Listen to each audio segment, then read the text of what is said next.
Monitoring racism. What is this about? With our MONITORA's research, we have developed ideas on how to build a protocol for monitoring racism in sport. With this last video, we would like to give you some tips on how to do that. What is the use of a protocol?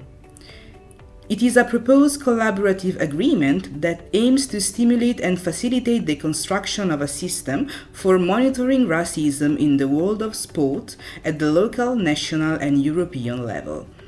It is a way to have a reference model ready to be used flexibly and readjusted according to the local context.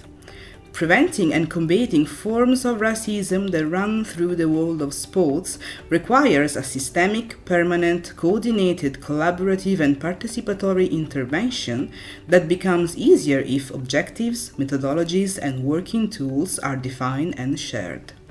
Sharing objectives and working tools is a way to guarantee a systemic, collaborative and coordinated work to prevent and fight racism in sport.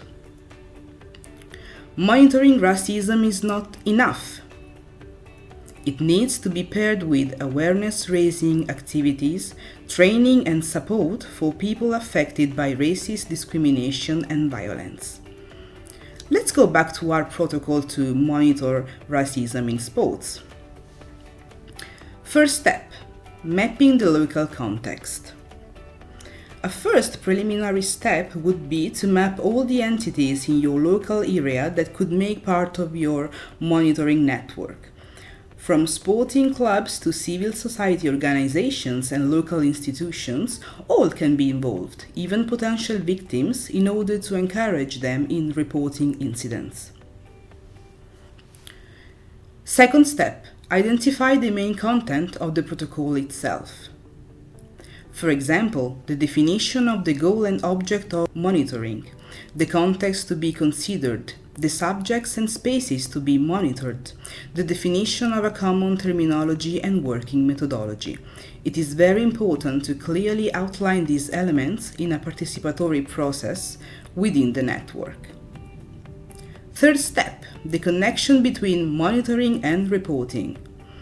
Monitoring should be used as a tool to investigate racism in sport in order to understand its diffusion and characteristics and to be able to activate effective prevention, mitigation, and protection strategies.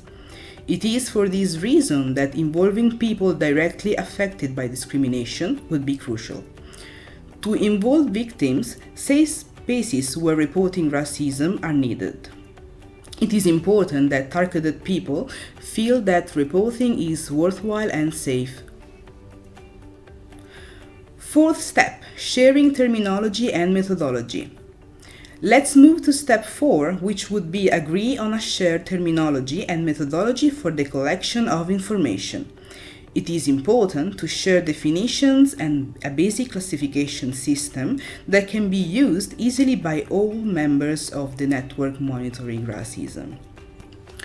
Last step, a joint effort for change.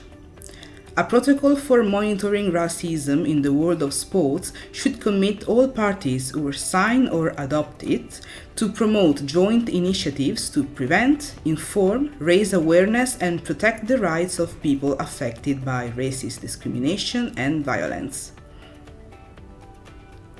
So, do you want to know more? Check our proposal on the MONITORA project website or here.